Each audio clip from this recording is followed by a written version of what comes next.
우리는 이사야서를 보는데 이사야 12장까지 내용을 다시 한번 기억을 더듬으면 어떤 내용이었느냐, 주로 이스라엘 백성들, 하나님의 선민들을 향한 하나님의 책망과 심판, 경고, 이런 말씀이었어요. 그리고 그 선민을 향한 하나님의 사랑과 끝까지 선민들을 보호하시는 하나님의 인도하심, 이런 내용들이었죠. 그런데 13장에 오면서는 이게 패턴이, 방향이 바뀌어요.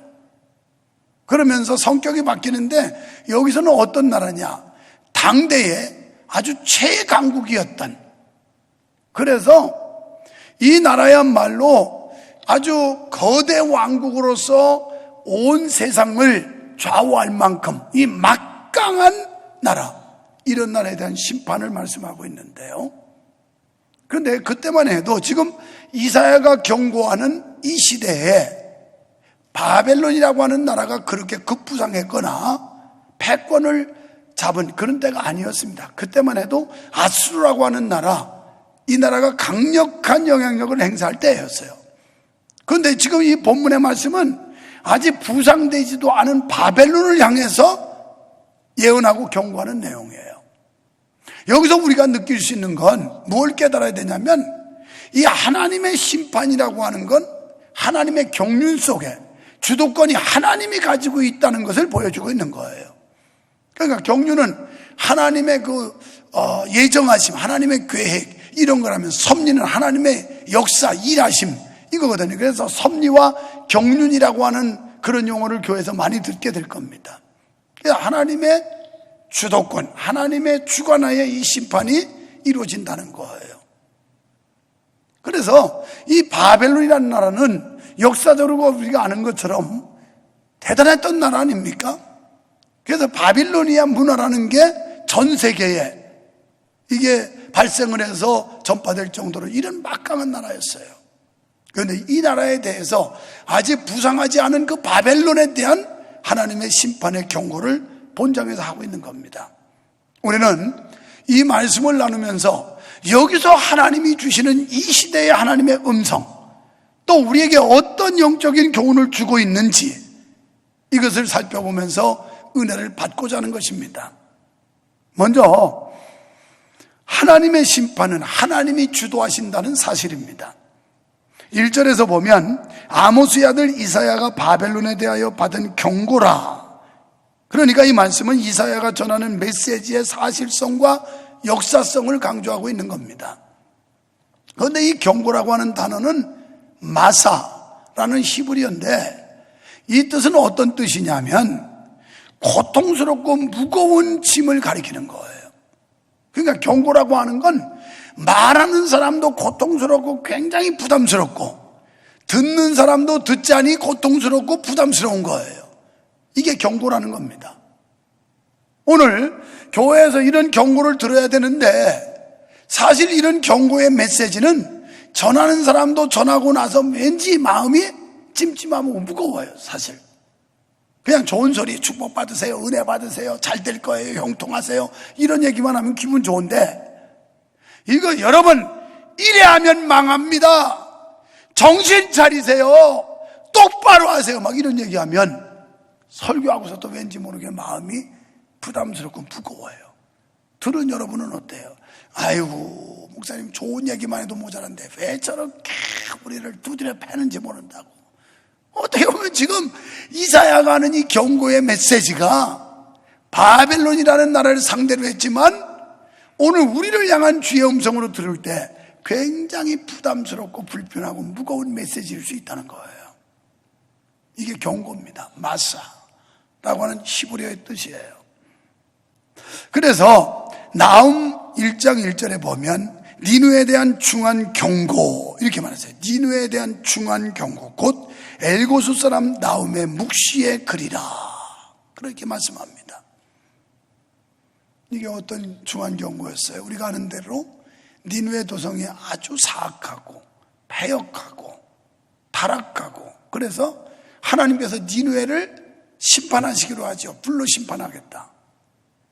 그래서 거기에 요나를, 전도자를 보내지 않습니까? 그런데 요나가 가서 하나님의 이 경고를 전해요. 물론 처음에는 삐뚤어 갔지만 결국은 뜻을 돌이키고 가서 하나님이 말씀하신다. 하나님께서 이 니느웨를 심판하신다고 그런다. 이 얘기를 합니다. 이거 기분 좋은 얘기가 아니잖아요. 당신 심판받을 거야. 정신 차려. 버리쟁이 고쳐. 마음 바꿔. 이런 얘기 함부로 할 수 있겠어요? 쉽지 않아요. 좋은 소리에 서로 기분 좋아요. 그냥 못해도 잘한다고 그러고 이거 듣고 싶어 하잖아요, 여러분이. 그런 목사 좋아하잖아요. 엉터리라도 아이고 잘한다고, 아이고 잘하시네요, 아이고 수고하시네요. 이거 좋아하잖아요, 여러분. 그런데 성경은 그렇게 말하지 않아요. 망할 짓 하면 망한다고 호되게 질책을 하고 경고하는 게 성경이에요. 스가랴 9장 1절에 보면 여호와의 말씀의 경고가 하드락 땅에 임하네요. 이렇게 나와요. 바벨론을 향한 심판을 선언하신 하나님은 선지자 이사야의 입을 통해 그 심판의 계획을 미리 밝히십니다. 먼저 그 심판의 시작을 알리는 표시로 2절에서 너희는 자산 위에 기호를 세우고 소리를 높여 그들을 부르며 손을 흔들어. 여기서 이 자산이라는 단어는 뭐냐면요, 민둥산에 이걸 말하는, 나무가 없는 민둥산, 높기는 높은데 나무가 하나도 없어요. 거기다가 기호를 세워, 깃발을 세우라는 거예요. 민둥산에다 깃발을 세우니까 나무에 거리적거리는 게 없어서 멀리 있는 사람까지 본다는 거예요. 멀리. 그래서 멀리 있는 사람까지 보도록 해서 소리를 지르라 그랬어요.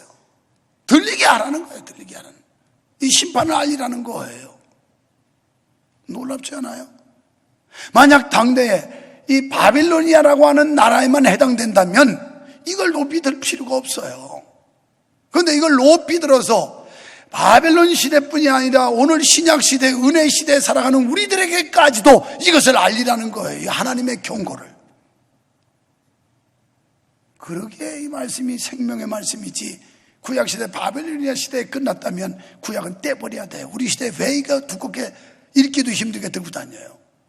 구약 성경 읽으려니 힘도 드는데 발음도 잘 안 되고.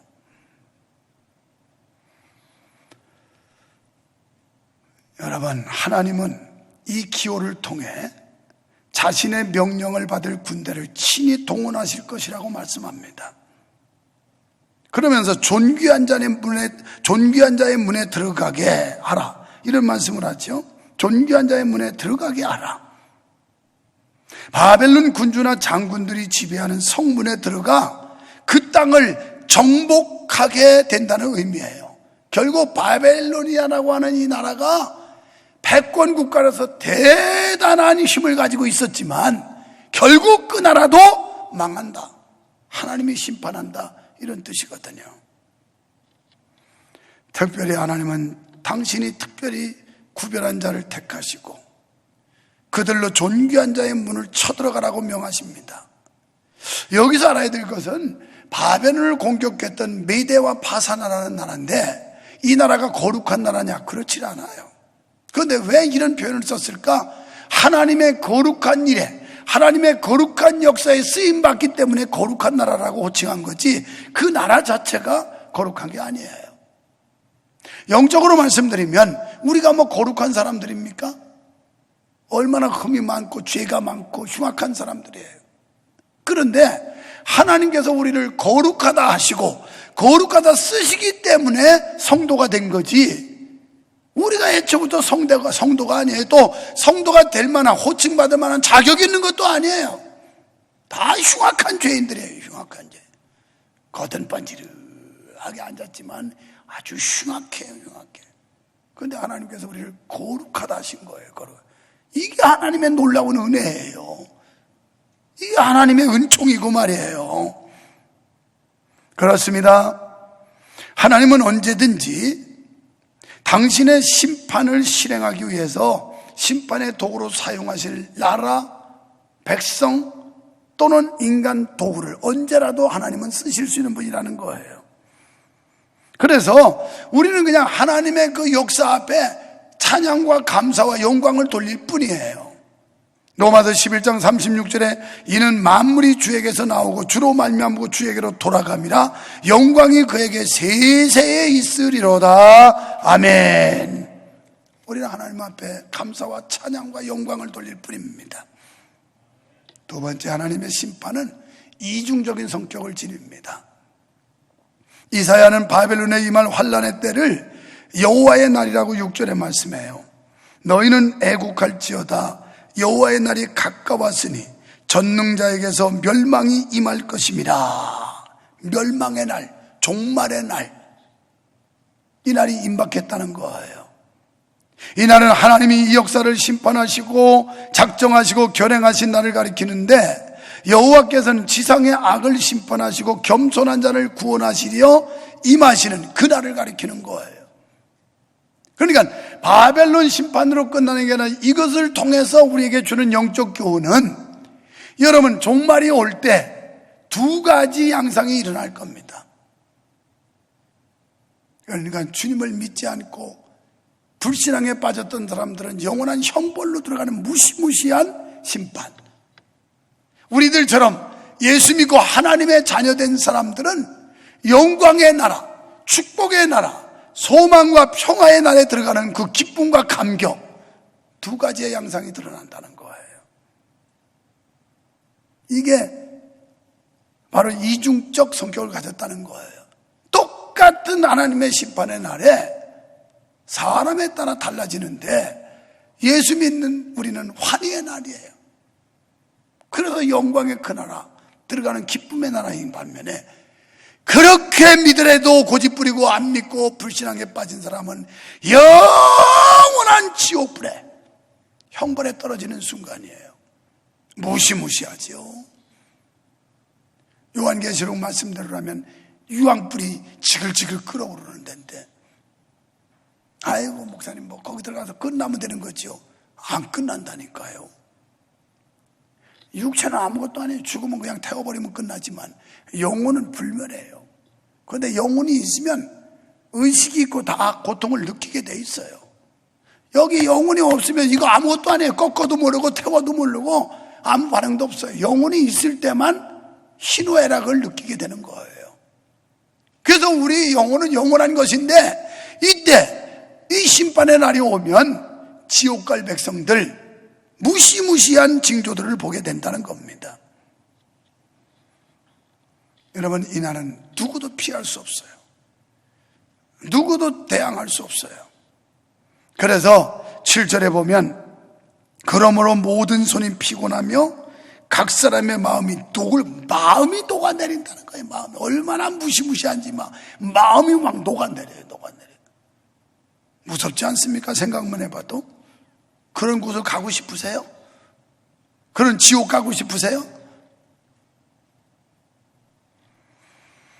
반면에 이스라엘의 남은 자들의 구원이라는 아름다운 목적을 가지고 실행된다는 거예요. 남은 자, 여기도 보면 남은 자가 있어요. 꼭 남은 자.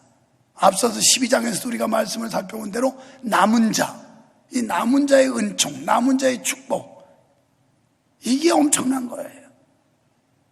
이제 갈수록 믿는 자를 내가 세상 끝날에 보겠느냐, 예수님 말씀하신 대로 갈수록 믿음을 던져버리고 주님을 등져버리고 주님을 배반하고 이런 현상들이 많이 일어나겠지만, 그러나 끝까지 견디는 자가 구원을 받고 끝까지 남은 자의 축복, 여러분 그 반열에 들어가시기를 축원합니다. 우리가 이 반열에, 남은 자의 반열, 영광의 반열이에요. 영광의 반열. 이런 맥락에서 여호와의 심판은 이중적 성격을 지니고 있습니다. 특히 이러한 이중적 심판은 인류 역사의 종말을 구하는 데 분명하게 나타날 겁니다. 그러니까 여기도 보면 이제 이사야 선지자를 통해서 예언하고 바벨론을 심판하고 바벨론이 멸망할 때 여러 가지 장면들을 말씀을 하고 있는 거 보면 무시무시하다는 걸 보게 돼요. 사람 보기가 정금 보기보다 더 힘들고, 오빌의 순금 보기보다 더 힘들다. 이리 죽고 저리 죽고 다 하나님의 심판으로 없어지고 남은 자가 그렇게 희소하다는 거예요.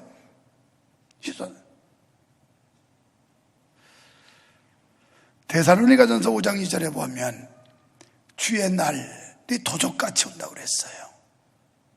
또 3절에 보면 편안하다 안전하다 할 때 해산의 고통같이 온다고 그랬어요. 여러분, 지금 그저 먹을 거 넉넉하고 돈 부이 났다고 편안하다 안전하다 이러면서 방심하지 마세요. 믿음 생활 소홀히 하지 마세요. 이런 때가 우리 자신에게 위험일 수도 있어요. 영적으로는 깨어 몸부림치며 주님 앞에 바로 설까 몸부림치는 이런 노력이 계속돼야지. 이 정도면 모든 거 안정되고 편안한데 걱정 근심 없는데, 이게 신앙으로는 위기가 올 수 있어요. 베드로후서 3장 10절에 보면 주의 날이 어떻게 하냐, 도적같이 온다고 그랬습니다. 도둑놈이 언제 간다 이렇게 합니까? 갑자기 오는데 하늘이 큰 소리로 떠나가고 체질이 풀어진다고 그랬어요. 그냥 이 우주 공간이 다 녹아내리는 거예요. 주님 다시 오실 때. 또 10절에 자연계에 휘몰아친 이 큰 변화는 하나님께서 분노하심으로써 당신의 보호와 관심을 걷어버렸다는 거예요. 우리가 이 어려운 시대일수록 하나님의 보호가 필요하고 하나님의 관심이 필요한 줄로 믿습니다. 근데 하나님이 그걸 걷어버리셨다는 거예요. 얼마나 끔찍했던지 8절 말씀에 보면 그들이 놀라며 괴로움에 슬픔에 잡혀서 임산한 여자같이 고통하며 서로 보고 놀라며 얼굴을 불꽃 같으리로다. 그래서 무시무시한 거예요. 그 환경 분위기가. 세 번째, 인간의 힘으로 도저히 피할 수 없다는 사실입니다. 이사야 선지자는 10절에서 22절까지 바벨론이라는 나라가 아무리 막강한 세력을 가지고 있었지만 필연적으로는 멸망하게 된다는 거예요. 세상 나라는 멸망한다는 거예요. 세상 나라 영원하지 못해요. 또 개인적으로도 여러분 영원하지 못해요. 여기 오래 살고 싶어도 안 달들 났지만 하나님의 심판 때 누가 살아남겠어요? 하나님이 우리 지켜주고 구원해 주지 않으면 다 죽어요. 다 죽어. 100세 세대라고요? 제가 종종 말하지만 내가 보니까 여기 100살 살 분 2명밖에 없어요. 다 그 전에 죽을 것 같아요. 99살 9개월 살고 죽을 것 같은데 그것도 많이 산 줄 알아야지 얼마나 더 살려고. 이건 몇십 년 살다 가는 인생이에요. 99년 살았어도 몇십 년밖에 안 되는 거예요. 하나님의 시간으로 보면 이거 저만해요. 저만해. 하나님께는 1000년이 하루 같고 하루가 1000년 같다고 그랬어요. 그런 무한대의 시간 속에 우리가 사는 요 몇십 년은 저만화 같은 거예요. 이걸 살면서 그냥 아둥바둥하면서 어떻게라도 몇 푼 더 모아보려고 어떻게라도 좀 올라가 보려고 안달들을 하는데 그래봤자 몇십 년이야. 1년이면 100 몇십만 원짜리 종합검진을 해가면서 나는 절대 안 죽으리라 하고 버텨야 되는데 그래도 별 수 없어. 하나님이 우리 생명 걷어가면 끝나는 거야. 여기 이 몸속에 저나 여러분이나 이 암세포가 다 놀고 있다는 거예요. 의사들 말에. 그런데 이것들이 지들끼리 똘똘 뭉쳐가지고 막 강해지면 암병 발병돼가지고 이게 위에 붙어 있으면 위암, 장에 가서 붙으면 장암, 폐에 가서 붙으면 폐암, 어디 가서 지들끼리 뭉치느냐. 그런데 우리가 면역이 강하고 우리가 그 항체가 강해서 말이죠, 백혈구가 활발하면 그놈들을 잡아먹고 그냥 누르고 이래서 괜찮은 거지. 누구나 언제라도 터질 수 있는 가능성은 있어요. 물론 제발 터지지 말고 건강하세요. 아멘도 안 하네요. 목사님 심각하게 해놓고 뭘 아멘 하라 그래요. 아니 그거 아니라도요, 멀쩡한데 그냥 들어놨다가 심장 멎으면 끝나는 거야. 인생 심장이 뛰다가 안 뛰면 죽는 거라니까. 여기 그냥 핏줄 하나 툭 터뜨려버리면 인생 끝나는 거예요. 이게 인생이란 걸 아셔야 돼요. 우리 속담에 한 번 죽는 건 모르고 열을 살 줄만 한다고. 잘 살아야 돼요. 잘 믿어야 돼요. 똑바로 믿어야 돼요. 우리 잘 믿어보자고요. 잘 믿어보자고. 그래서 그때는 여러분 처참하게 망했습니다. 실제로 바벨론은 이 메데파사라고 하는 군대가 와가지고 완전히 파멸시켰어요. 그래서 그 상황들을 10절 이후에 22절까지 쭉 보세요. 얼마나 비참한지, 그때 그 상황들이 얼마나 처참한지를 보시라고요. 이런 와중에도 여호와를 경외하는 자에게는 절대적인 구원과 하나님의 보호하심이 있는 줄 믿습니다. 여호와를 경외하면 하나님이 책임져 준다는 거예요. 하나님의 보호가 있다는 겁니다. 이때야말로 하나님의 보호가 있어야 되고 하나님의 위로가 있어야 되고 하나님의 책임져 주심이 있어야 될 줄로 믿습니다. 그래서 말라기 4장 1절에 보면 그때 극렬한 풀무불 같은 심판이 내리는데 여호와를 경외하는 사람은 하나님의 의의 광선을 비춰가지고 지켜준다는 거예요. 안전하게 해준다는 거예요. 선지자는 여호와의 날 전능자에게 임하게 될 멸망에 대해 선포합니다. 이 나라는 설사 인간들이 모든 재난은 피하여 숨을 수 있을지라도 하나님이 주시는 재난은 피할 길이 없는 겁니다. 그러므로 하나님의 대적이 된다는 것은 절망이에요. 우리 성도는 어떤 경우에도 세상과 벗이 되지 않도록 삼가 조심해야 될 줄로 믿습니다. 우리는 그날이 나 자신과는 아무 상관이 없다고 생각해서는 안 돼요. 언제나 상관이 있어요. 우리들하고 상관이 있어요. 그날이, 종말이, 개인적 종말이든 우주적 종말이든 상관이 다 있어요. 그날에 대비하여 준비하지 않으면 그 고통이 우리에게도 임할 수 있습니다. 그래서 마태복음 25장 1절로 13절에 보면 우리가 잘 아는 10처녀 비유가 있죠. 10명의 처녀 중에서 5명은 등과 기름을 준비했고 5명은 등을 잇는데 기름이 없었고, 그래서 신랑을 기다리다가 그냥 졸려가지고 잠자고 있는데 갑자기 신랑이로다 맞으러 나오라 갑자기 소리침이 있어서 눈을 번쩍 뜨고 등을 밝혀야 했습니다. 왜요?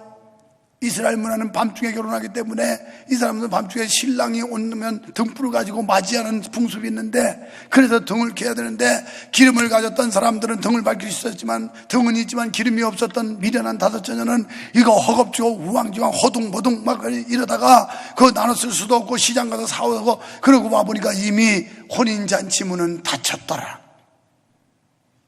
애걸복걸하면서 문을 두드렸지만 헛수고였습니다. 더 이상 혼인잔치 문은 열리지 않았습니다. 이들은 슬피 울며 이를 갈미서 바깥 어둠에 버림받았어요. 사랑하는 여러분, 우리가 주님을 믿어야 될 때도 지금이고, 회개할 때도 지금이고, 마음문을 열어야 될 때도 지금이고, 바로 하나님이 지금 우리에게 기회 주셨을 때 이 기회를 놓치시지 말고 기회를 잘 잡으셔서 선용하시고 구원받은 주의 백성으로 하나님의 도구로 멋지게 쓰임받다가 주님의 심판의 날 착하고 충성된 종아 잘했도다 칭찬받는 우리 교회 성도 여러분 되시기를 주님의 이름으로 축원합니다.